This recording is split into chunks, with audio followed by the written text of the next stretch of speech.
அதிமுகவோடு திருமாவளவன் கூட்டணி அமைக்க வாய்ப்பு இருக்கிறது. விஜய் அவர்களும் அந்த கூட்டணியில் இடம்பெறுவார். பேச்சுவார்த்தை முடிந்துவிட்டது என்றெல்லாம் ஆளாளுக்கு கதையளக்க ஆரம்பித்து விட்டார்கள்.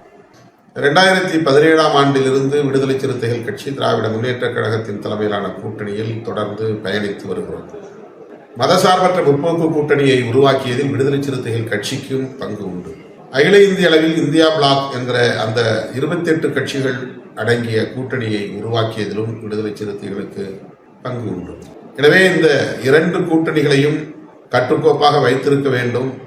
சனாதன சக்திகள் தமிழகத்திலே காலூன்ற விடாமல் தடுக்கப்பட வேண்டும் என்பதிலே விடுதலை சிறுத்தைகளுக்கு மிகப்பெரிய பொறுப்பு உண்டு, பொறுப்பு உணர்வு உண்டு. அந்த அடிப்படையில் தான் நான் இதை அணுக வேண்டிய நிலை ஏற்பட்டது. எனவே என்னதான் நண்பர் விஜய் அவர்கள் அரசியல் பேசாமல் அம்பேத்கர் அவர்களை பற்றி பேசினாலும், அதே போல நான் அரசியல் பேசாமல் புரட்சியாளர் அம்பேத்கர் அவர்களை பற்றி பேசினாலும் சுற்றி இருப்பவர்கள் கூடி கும்மி அடிப்பார்கள்.